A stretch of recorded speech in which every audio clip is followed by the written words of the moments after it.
Assalamualaikum warahmatullahi wabarakatuh. Kita ketemu lagi di pelajaran IPA untuk pertemuan yang ke-13. Untuk kali ini kita masih membahas tentang struktur dan fungsi jaringan pada tumbuhan.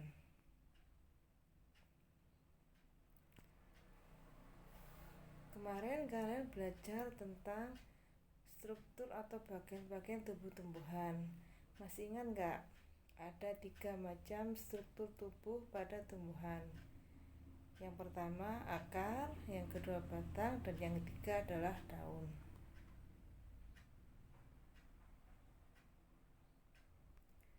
Nah, sekarang kita kupas lagi untuk struktur lebih jelasnya. Tumbuhan mempunyai aktivitas pembelahan atau membelah diri.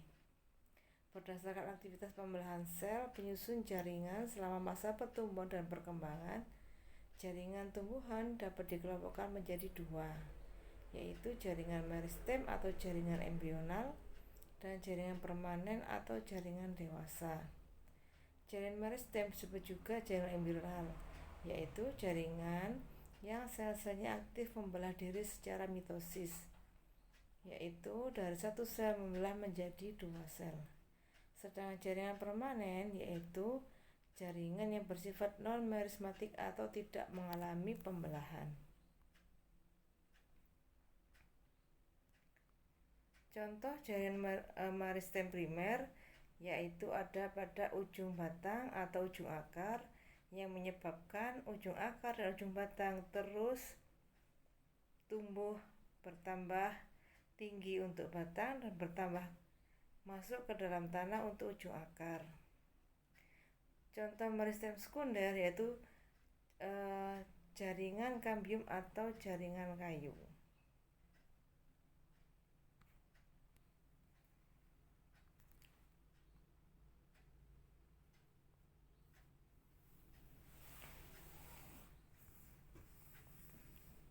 Yang kedua adalah jaringan dewasa.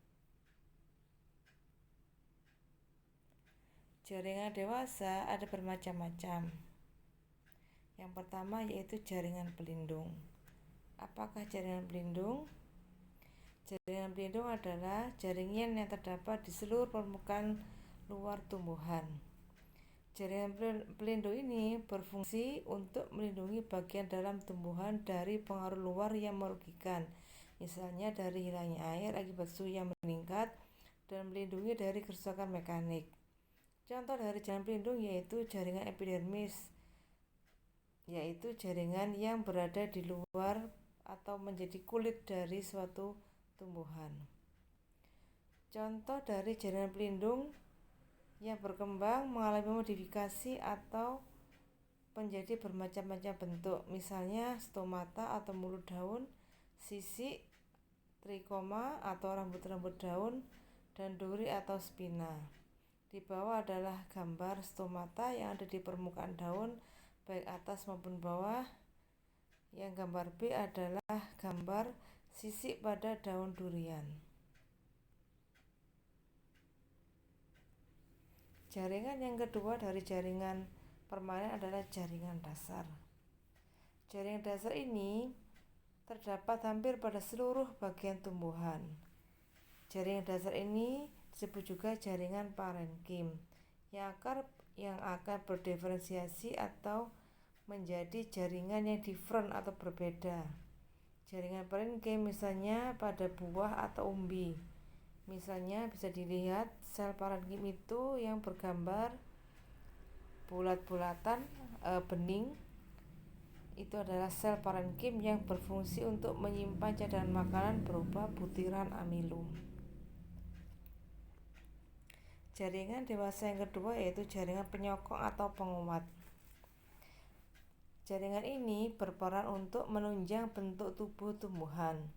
Berdasarkan bentuk sifatnya, jaringan penyokong dapat dibedakan menjadi 2, yaitu kolenkim dan sklerenkim. Kolenkim berfungsi untuk menyokong bagian tumbuhan yang masih muda, misalnya pada daun atau batang-batang yang masih muda sehingga dia bisa berdiri tegak. Sedangkan sel-sel jaringan koenkim memiliki dinding sel yang mengalami penebalan namun tidak merata. Jaringan sklerenkim ini berfungsi untuk menyokong tubuh tumbuhan yang sudah tua. Gambarnya ada di bawah. Gambar A adalah jaringan koenkim yang berwarna hitam dan yang B adalah jaringan sklerenkim yang ada pada buah pir. Buah pir yang kalau kita makan terasa seperti ada butiran-butiran, nah itu adalah jaringan sklerenkim atau jaringan penguat. Yang ketiga adalah jaringan pengangkut. Jaringan pengangkut ada dua macam, yaitu jaringan xilem dan jaringan floem. Mungkin kalian sudah tahu jaringan xilem adalah jaringan yang berfungsi untuk mengangkut air dan zat hara dari tanah ke seluruh tubuh. Sedangkan jaringan floem adalah jaringan yang mengangkut sari-sari makanan dari daun ke seluruh tubuh. Bisa dilihat di gambar jaringan xilem. Bentuknya di situ adalah bulat karena diiris secara melintang seperti potongan wortel. Namun jika diiris secara membujur atau memanjang, maka akan terlihat seperti bentuk pipa. Dan xilem ini lubangnya sangat besar karena dia mengangkut air. Jadi bisa dibayangkan xilem adalah sebuah pipa yang panjang sepanjang dari akar menuju ke daun. Sedangkan floem masih juga berbentuk pipa tetapi ukurannya lebih kecil. Yang ketiga adalah struktur dan fungsi jaringan pada akar. Jaringan pada akar yang pertama dan terluar adalah epidermis atau jaringan yang berfungsi sebagai pelindung. Di bawah epidermis ada jaringan korteks yang berfungsi untuk pengisi. Berikutnya adalah jaringan atau berkas silinder pusat. Silinder pusat itu adalah yang seperti lingkaran di tengah. Di dalam silinder pusat ada jaringan xilem dan jaringan floem. Gambar A menunjukkan akar tumbuhan dikotil dan B adalah menunjukkan akar tumbuhan monokotil. Apa yang membedakan? Tumbuhan A atau tumbuhan dikotil, xilem dan floemnya, xilem terletak pada dalam dan floem terletak pada luarnya, sedangkan pada jaringan monokotil xilem dan floem beriringan. Pada lapisan terdalam korteks atau di dalam silinder pusat ada satu lapis namanya jaringan endodermis. Jaringan ini yang membatasi silinder pusat dengan jaringan korteks yang tadi berbentuk seperti pita. Untuk itu disebut sebagai pita Kaspari. Pita Kaspari ini berfungsi untuk mengatur jalannya mineral yang diserap oleh akar menuju ke silinder pusat. Di sebelah dalam endodermis terdapat daerah silinder pusat yang tadi sudah saya jelaskan.